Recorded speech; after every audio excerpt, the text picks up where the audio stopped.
Hey everybody, welcome back. Today we're going to be talking about precision strip movement. Now, I've already imported Tears of Steel, and I've done some standard cuts on the movie so that we can maneuver these strips around each other.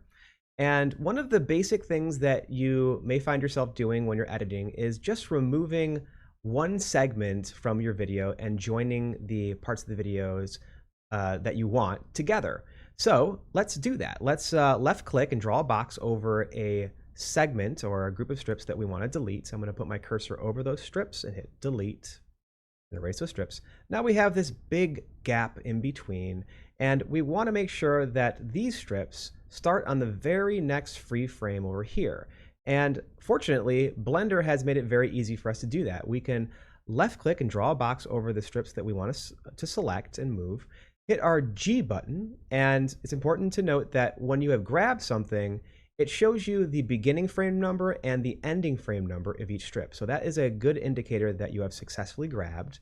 Now, when I move my mouse, you'll see that it actually goes up and down and left and right. And we want to make sure that we constrain it to the x-axis and keep our strips on the exact same channel. So we're going to hit the X button to constrain after we have grabbed. And now you'll notice that it doesn't go up and down. It just goes left and right. And we're going to drag it to the left until we see the border of the selected strips turn red. And when we see that, we can left click to drop, and Blender understands that we want to move these strips to the exact next free frame. So that is a easy way to remove a gap that was created when you deleted a segment of video. Now, I want to show you guys how we can zoom in and move things frame by frame. And that will require that we go up to View and we use this Zoom option. Now, of course, I prefer using the shortcut, so I'm going to use Shift B instead of clicking the Zoom button, but you can really use the menu if you like. Now, I'm going to hit Shift plus B, and it gives us this crosshair. And because I'm going to be moving strips, I want to make sure that I can see some additional channels. So I'm going to start up at channel 5, and I'm going to start drawing my box from there. And everything inside this box is what it's going to zoom to. There we go. Now, what I want to do is I want to select these strips right here, hit my G button and hit my Y constrain button, and that will make it so it moves up and down but not left and right, keeping it on the very exact frame that we want it to be on, but moving it up to a channel so we can start overlaying it. I'm going to left click and drop it. Now, if I hit my G button and pull to the right, you'll notice that it's kind of like a lazy move. It's kind of jumping a grouping of frames, but it's not very precise. I'm going to hit my escape button. If you don't left click to drop, you can always escape and it will just return to where you picked it up from. Now, I'm going to do a precision frame by frame movement by hitting my G button, and I can now hold Shift down and I can push to the right, and you'll notice that it's moving frame by frame.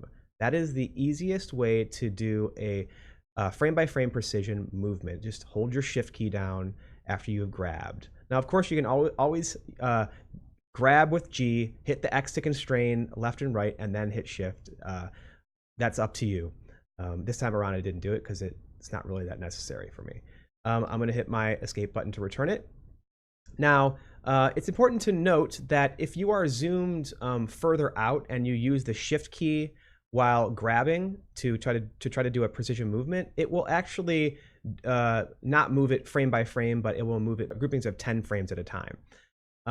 So you want to be as zoomed in as possible when you're trying to do the precision frame by frame movement.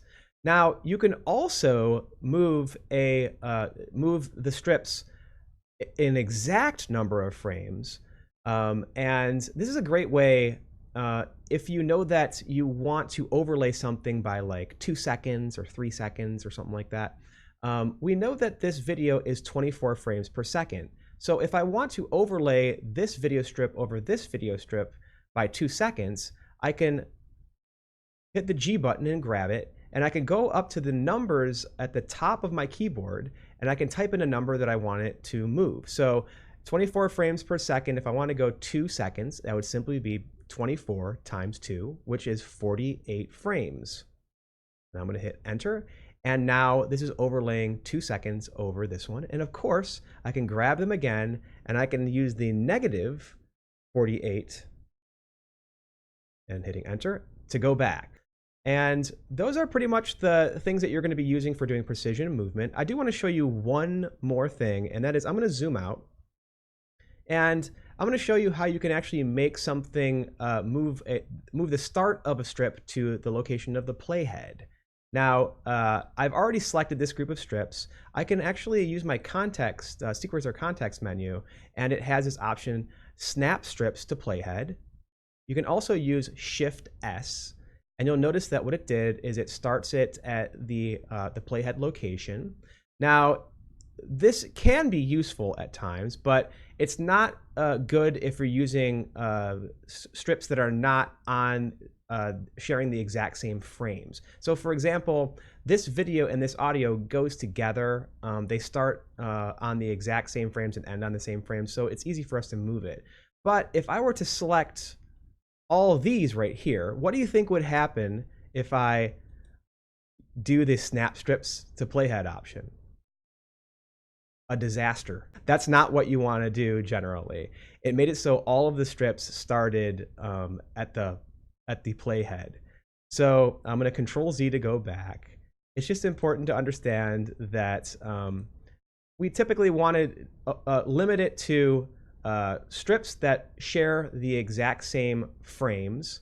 So audio and video, for example, it's a great way to move an audio and video segment. I'm going to hit my Shift S and see how it jumps there. That is a way that you can precision move to the playhead. So I think that should cover just about all the things you're going to want to do with precision movement. And I'll see you guys in the next video.